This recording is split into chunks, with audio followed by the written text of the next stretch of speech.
안녕하세요. 백두산 금융연구소의 백두산입니다. 8월 26일 목요일 아침 9시 36분입니다. 자, 어젯밤에도 미국은 또 찔끔 올랐습니다. 특별한 재료는 없는 것 같고, 잭슨홀 미팅, 어쩌고저쩌고, 관망세, 이런 게 좀 이어지는 것 같습니다. 그 와중에 어쨌든 찔끔찔끔 계속 고점은 높아져서 신고가를 계속 기록을 하고 있는 이런 모습이 나오고 있습니다. 하여튼 재밌는 게 어제부터 해가지고 계속 이런 모습이 좀 나타나긴 합니다. 미국 시장이 열렸던 어제 밤에는 위험 자산들이 좋은 모습. 밤 되면 좋아요. 근데 이 해만 뜨면은, 한국에서 해만 뜨면은 위험 자산들이 이 분위기가 별로 좋지는 않습니다. 예를 들면은 이런 모습. 사실 이거는 지금은 큰 의미가 없죠. 네, 미국 선물, S&P 나스닥인데, 보시면은 현재 하락 중. 유로화, 국제유가, 구리, 다 이런 것들, 위험자산 대표주자들 다 하락 중이죠. 하여튼 그래요. 미국 시장 문 닫고 한국 시장 문만 열면은 이렇게 좀 분위기가 별로 좋지는 않은 이런 모습들이 일단 나타나고 있네요. 어제부터 해서. 이런 점들의 영향을 받긴 받을 겁니다. 그래서 오늘 한국 시장도요. 아무튼 오늘 자연스럽게 한국 시장 이야기를 좀 먼저 하자면은, 일단 오늘 갭 상승을 하긴 했는데 어디에서 갭이 시작됐는지를 좀 잘 봐야 될 겁니다. 그 갭이 어디서 떴느냐를 가지고 그날 하루의 대략적인 어떤 힘을 좀 측정을 해볼 수 있거든요. 그래서 이제 어젯밤 미국이 올랐다는 걸 재료로 해서 갭 상승을 했는데, 가만히 보시면 어제 나온 음봉의 시가보단 높고 고가보단 낮은 그 중간에 애매한 자리에서 갭 상승을 출발을 했죠. 이렇게 되면은 뭐라고 해석을 해야 될까요? 일단은 확실히 강한 매수세가 들어왔어요. 어제 나온 음봉의 시가를 넘어서 시작한 거니까 강한 매수세이긴 강한 매수세입니다. 그러나 어제 나온 고점을 넘지 못했으니까 이게 초강력한 매수세까지는 아닌 거고, 어쨌든 별 5점 만점으로 한번 별 4점짜리 정도의 그런 강도, 그 정도 강하기가 지금 나온 겁니다. 별 5개라고 한다면 어제 고점을 훌쩍 넘어서서 원웨이 상승도 가능하겠죠. 그게 이제 별 5개쯤 될 거고, 비유를 하자면. 오늘은 어쨌든 별 4개 정도 될 겁니다. 그래서 이 정도 모양, 특별한 이슈가 없다면 조금 매수 우위의 그런 시장에서 어제 시가를 어떤 지지력으로 삼아서, 어제 고점을 어떤 저항으로 삼아서 박스권 정도의 움직임, 아니면 어제 고점을 돌파하려고 하는 이런 모습들이 나올 가능성이 높다고 볼 수는 있겠죠. 아무 일도 없다고 하는 그냥 일반적인 날인 경우에는요. 근데 오늘은 일반적인 날이지는 않을 것 같습니다. 왜냐? 한국은행 금통위 이벤트가 있죠. 물론 어젯밤에 영상에서 제가 말씀드렸다시피 한국은행 금통위 이벤트가 그게 추세에 결정적인 영향을 미치는 중요한 이벤트야 라고 주장하는 건 아닙니다. 저는 그거를 솔직히 별거 아닌 이벤트라고 그냥 무시하고 있는데, 근데 어쨌든 그 이벤트가 장중에 변동폭은 분명히 키울 거거든요. 그죠? 예를 들어 금리 동결이다, 금리 인상이다, 뭐라 하면 장중에 분봉들이 막 올라갔다 요동을 칠 거 아닙니까? 그런 일은 생길 수 있다고요. 또 그리고 그런 이벤트를 가지고 하루 이틀 정도 말도 안 되는 장대 항봉이나 말도 안 되는 장대 음봉을 만들어낼 수도 있어요. 하루 이틀 정도. 말씀드렸다시피 이게 추세를 결정하는 이벤트는 아니라고 보고 있습니다. 추세를 결정하는 건, 아무튼 한국은 미국의 51번째 주, 경제적으로 51번째 주기 때문에 FOMC 회의나 잭슨홀 미팅에서 파월 의장의 연설이나 이런 것들이 추세를 만든다라고 보고 있지, 그게 한국은행 금통위가 추세를 만든다고 보지는 않거든요. 아무튼 그래서 오늘 아무튼 무슨 일이든 생길 수 있다라는 좀 가능성을 좀 열어는 놓긴 놔야 될 것 같아요. 일단은 제가 이 갭상승의 의미에 대해서 말씀은 드렸지만, 그건 이제 일반적인 경우의 이야기고, 지금은 어쨌든 재료가 있으니까 그 재료에 따라서 좀 유연하게 반응을 하긴 해줘야 될 것 같습니다.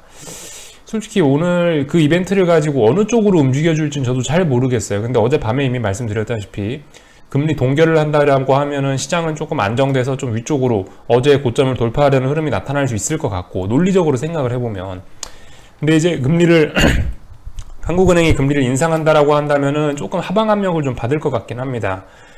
근데 말씀드렸다시피 지금 이미 한국 주식시장은 어떤 긴축 우려를 글로벌 주식시장 중에서 나름 좀 많이 반영한 편이라고 보기 때문에, 한국은행이 여기서 금리 인상을 한다라고 해서 막 폭락을 하거나 그런 걸 솔직히 별로 기대하지는 않고 있는 상황입니다. 그러니까 사실 오늘 같은 경우도 좀 대응이 좀 애매해질 수 있겠죠. 근데 아무튼 제가 이 며칠 전이 아니죠. 아마 지난주쯤이나 지난주 그쯤에 아마 말씀을 드리긴 드렸을 텐데 이런 점을 좀 생각해 보셔야 돼요. 우리가 굴리는 돈이 몇 천억 몇 조가 아니죠. 그렇게 돈 굴리시는 분들이 있으면은 일단 재방송은 좀 걸으시고, 대부분 뭐 현실적으로 뭐 ETF 같은 거, 지수 ETF 매매하면은 뭐 많이 좀 들어가시는 분들은 뭐 많이 해봐야 한 10억 정도 하실 것 같은데, 대부분 뭐 몇 억 단위 정도는 하실 것 같은데요. 그 정도 돈으로 어떤 우리가 지금 분할 매수를 하려고 하는 거잖아요. 분할 매수, 예를 들어서 어제 415 부근에서 한번 잡았을 거 아니에요, 어제. 그럼 오늘 지금 어쨌든 또 똑같은 가격이잖아요. 그러니까 솔직히 별로 메리트가 없는 가격이라고요. 그러니까 지금 이런 가격대에서 어제 한번 샀으면은 가능하면 일단 좀 현금을 또 아껴두고 아무것도 안 하는 게 가장 좋지 않을까. 더군다나 오늘 말씀드렸다시피 한국은행 금통위를 가지고 어떻게든 움직일 수 있을 거라는 생각이 들기 때문에 어제와 비슷한 가격대면 지금은 더 이상 지금은 더 이상 돈을 안 움직이는 게 좋다. 계좌를 잠궈 놓는 게 좋지 않겠냐라는 생각입니다. 차라리 뭐 이렇게 하다 금통위를 재료로 해서 확 올라와서 아예 가격이 레벨업이 됐어요. 뭐 예를 들어 420까지 올라갔어요. 그럼 420 부근에서 남은 현금을 또 조금 소진, 뭐 이런 식으로 하는 게 낫지 않을까라는 생각입니다. 어제 415였는데 지금 오늘도 415 부근이잖아요. 어제하고 오늘하고 같은 가격이란 말이죠.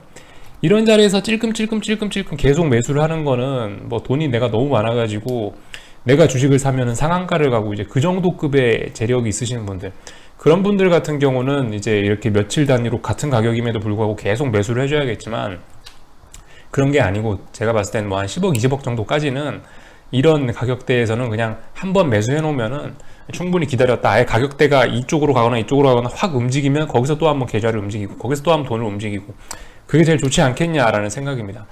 하여튼 금통이라는 이벤트가 어떻게 될지 모른다라는 이야기 드렸고, 그러니까 어제와 비슷한 가격대니까 일단은 아무것도 안 하는 게 좋지 않겠냐. 만약에 이제 뭐 오늘 금통위를 재료로 해가지고 오늘도 하락 마감을 한다라고 칩시다. 오늘 하락 마감하면 당연히 2연속 음봉 나오겠죠. 오늘 하락 마감 한다고 하면은 장 막판쯤 와가지고 오후 3시 20분, 3시 15분쯤 들어오셔가지고 종가 장 마감할 때 부근이잖아요. 그때쯤 보셨다가 하락 마감했네? 그러면은 오늘도 하락 마감하면 뭐예요? 415가 저항이다, 못 넘는 저항이다라는 걸 확인하는 셈이니까, 이 거래를 확인하는 셈이니까 조금 확신을 가질 수 있게 하여튼 조금 확신을 가질 수 있을 겁니다. 아, 반등이 여기까지였구나라는 확신을 가질 수 있을 거예요. 만약 오늘도 하락 마감하면은. 그러면은 그런 확신을 바탕으로 해서 뭐 종가 부근에 조금 비싸게 주더라도 뭐 숏을 조금 더 매집을 한다든가 뭐 그런 거는 가능할 것 같아요. 하여튼 세상 일 어떻게 될지 모르니까 현금 아껴 쓰시고 일단은 뭐 아직까지는 구경해보자 라는 겁니다. 오전에는 그러니까 특별히 할 게 없겠죠. 금통위가 10시 반인가 있으니까 10시 반쯤까지 좀 기다리셨다가 그 뒤에 움직이는 거 보고 대응하시는 게 좋지 않을까라는 생각이고요.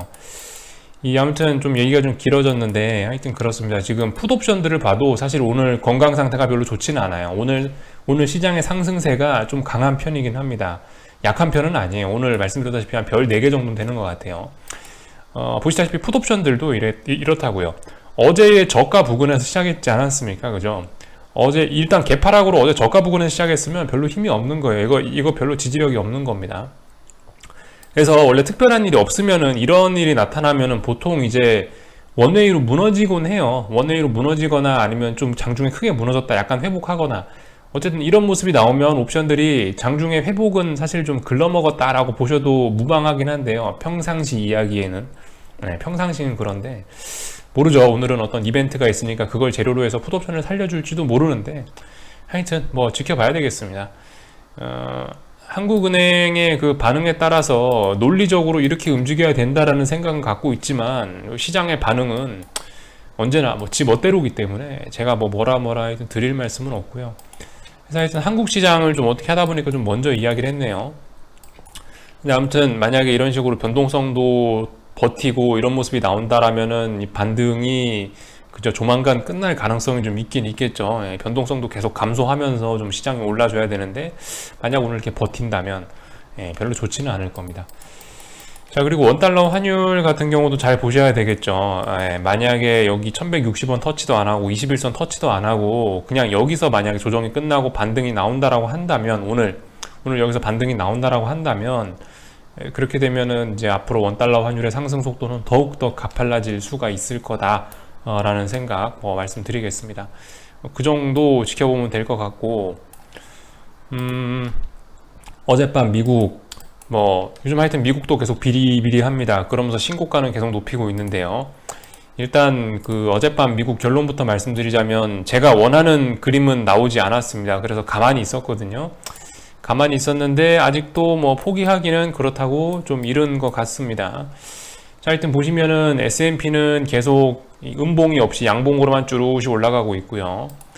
나스닥 같은 경우는 음봉을 보이긴 보였는데 일단 그다지 그게 큰 의미는 없어 보이고, 하여튼 그렇습니다. 일단은 숏을 보는 입장에서 이런 게 나쁘지는 않다라는 생각이에요. 사실 어느 정도 좀 예견이 되긴 됐는데 완전히 제가 원하는 그림은 아니었지만 솔직히 그렇다고 썩 나쁘지도 않은 것 같다. 중요한 이벤트가 이제 내일 밤이잖아요. 내일 밤까지 해서 쭈루시 오르는 모습을 보인다면은 오히려 좋을 것 같다. 이벤트 직전에 먼저 빠져버리면 숏 입장에서는 그만큼 또 긴 빠지는 일이 없을 거라고 봅니다. 이벤트 직전까지 지가 계속 올라준다라고 한다면은 일단은 제가 원하는 그림이긴 할 것 같아요. 물론 완전히 그 썩 원하는 그림은 아니지만, 하여튼 그래서 어젯밤에 미국 주식이 S&P가 올라가고 나스닥이 올라가면서 제가 원했던 어떤 그림, 변동성 지수의 어떤 하반경 직선 확인, 이런 것들이 안 됐어요. 실패했습니다. 모르죠. 오늘 밤에 다시 이 자리를 양봉으로 또 하나 만들어주면서 변동성 지수가 17 부근을 지키는 모습이 나온다면 그러면 또 다시 긍정적인 숏의 긍정적인 이야기를 할 수 있겠는데, 하여튼 그죠? 지금 보면 변동성은 아래쪽으로 조금 더 가려고 하는 듯한 모습입니다. 그리고 이 UVXY 같은 경우도 어젯밤에 지지력을 보여줬어야 되는데 결과적으로 22까지 내려왔잖아요. 그래서 전저점에 바싹 갖다 붙었습니다. 물론 이 전저점이 여기 있으니까 쌍바닥 만들 수 있어, 저로의 매수 찬스야 라고 볼 수도 있긴 있는데, 저는 일단은 좀 더 확인하고 하는 쪽으로, 이게 일단 전저점을 지지하는 모습은 아니잖아요. 일단 전저점까지 일단 내려온 거죠. 오늘 밤의 움직임이 중요하겠죠. 이렇게 쌍바닥 만들 수 있겠느냐라는 점 좀 확인해 봐야 되겠고, 하여튼 그렇습니다. 변동성이 하락을 어느 정도 멈추고 하반 경직성을 보여야 뭘 베팅하겠다 이런 생각을 하는데 그런 모습들이 나오고 있지는 않고요. 나스닥 변동성도 살짝 죽었죠. 하여튼 제가 어떤 바라는 그림은 뭐였냐면은 대략적으로 이런 그림 정도? 여기 보시면 이런 그림, 이런 그림이 나오거나 아니면 이런 식으로 도치형 비스무리하게 이런 게 나오거나, 사실 어젯밤에 이런 걸 기대했던 거거든요. 변동성 지수나 UVXY나 지금 보고 계시는 나스닥 지수 변동성이나 어떤 이러한 그림, 이러한 패턴, 아니면 이러한 패턴들을 기대했었는데 이게 아니죠. 이게 나온 게 아니죠. 오히려 훅 밀렸죠. 아래쪽으로 밀렸기 때문에 일단 아직까지 숏이고 이런 이야기는 조금 더 넣어둬야 되지 않을까 싶습니다. 하여튼 그래서 이 미국 시장은 뭔가 좀 코끝이 간질간질하게 해보고 싶게 움직이긴 하는데 어쨌든 눈에 딱 띄는 신호는 없으니까 가만히 있을 겁니다. 오늘 밤에도 근데 어쨌든 계속 코끝 간질간질한 그 재채기가 나올랑말랑한 그런 심정을 갖고 좀 보기는 봐야 될 것 같죠. 얘가 살아나는지 안 살아나는지. 그래서 오늘 밤에 살아나면 내일 뭘 해보는 거고, 오늘 밤에도 가망 없다 그러면 또 그냥 또 하염없이 기다리는 거고요. 일단 그렇게 될 것 같습니다. 어젯밤 이 달러 같은 경우는 이 버티나 했더니 일단 한번 쫄딱 미끄러졌거든요. 쫄딱 미끄러졌는데 모르죠. 일단은 지금 보시면은 여기 이 달러 인덱스를 가만히 보시면 여기 92.8 부근에서 일단 죽지는 않고 개기고는 있습니다. 어젯밤에 밀리면서 분위기는 안 좋아졌지만, 근데 일단 그렇다고 92.8 부근에서 또 양봉 나오면서 버티면은 또 살아날 수 있는 거니까 하여튼 계속 지켜보면 될 것 같습니다. 잭슨홀 미팅 전이라 갖고 그런지 요즘에 어쨌든 이런 좀 답답한 흐름이 계속 이어지고 있습니다.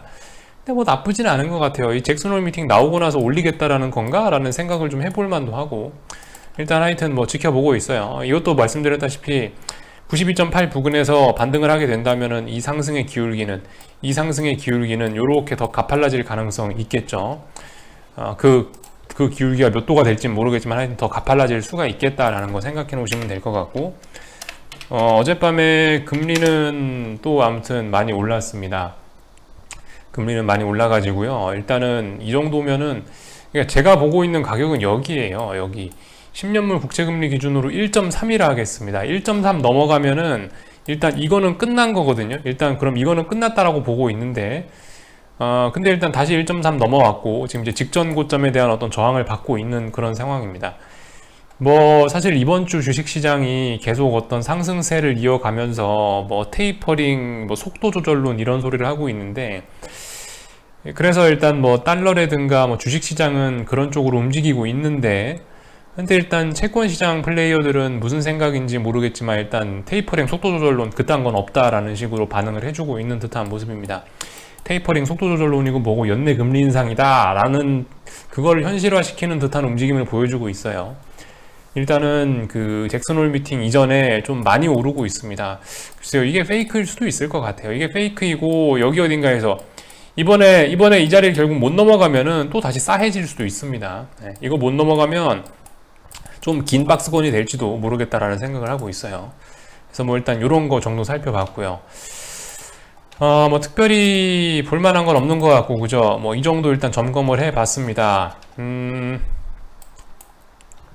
여기 뭐 참 이런 얘기 나오고 있긴 하네요. 10년물 금리 데드 크로스 발생, 장기간 밑돌면 금리 하락 신호 이런 이야기 나오고 있긴 한데, 이거 뭐 이평선에 관련돼서 한마디만 하고 좀 넘어가도록 하겠습니다. 이거 이평선에 관련된 거 한마디만 하고 영상 마칠게요.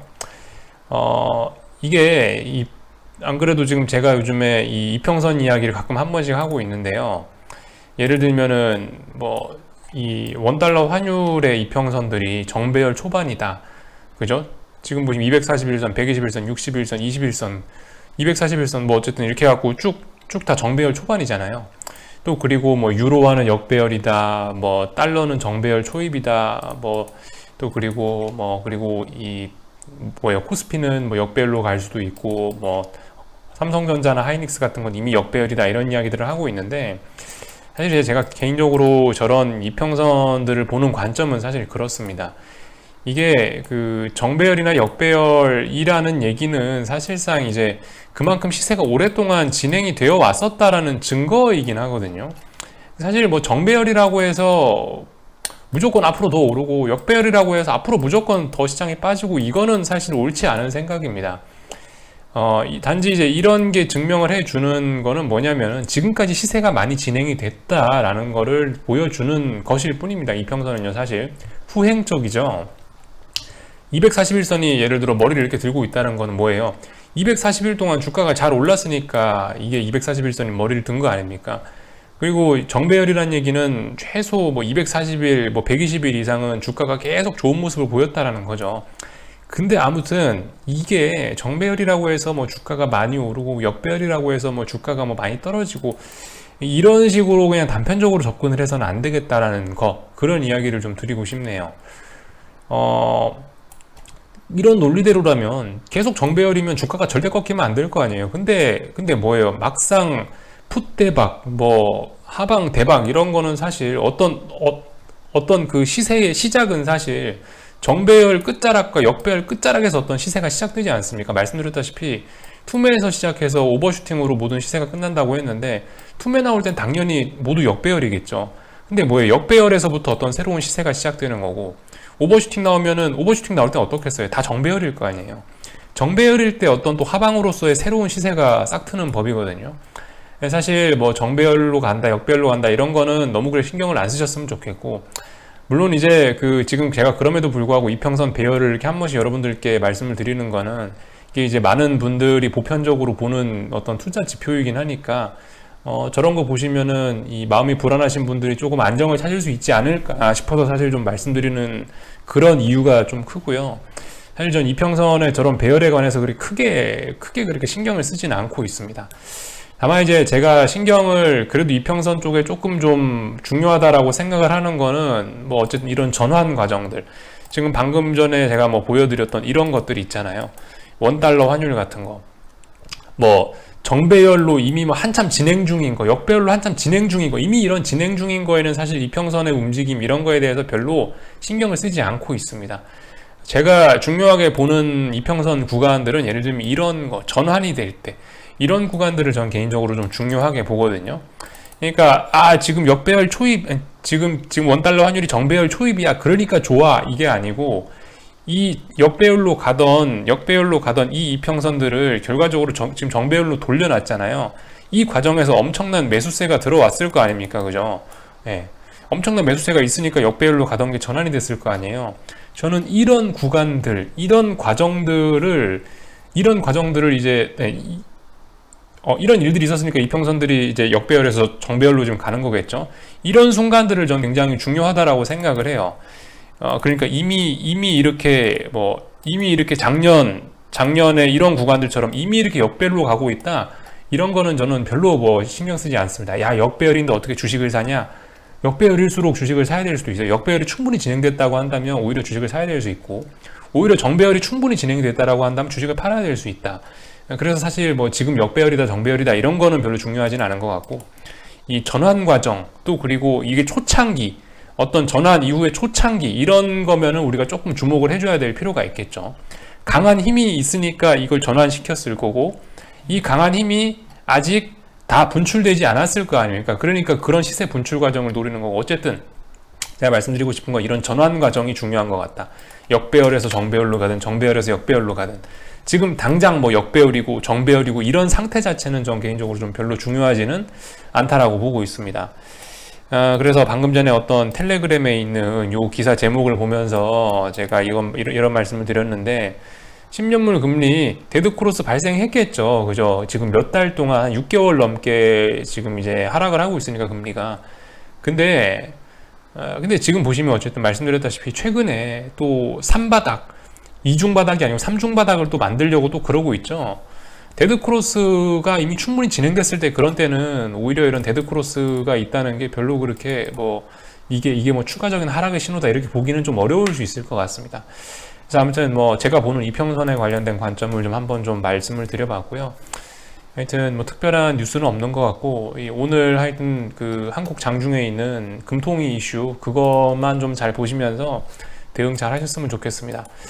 여기서 마칠게요. 궁금한 거는 리플 남겨주시고요. 또 오늘 저녁에 뵙도록 하겠습니다.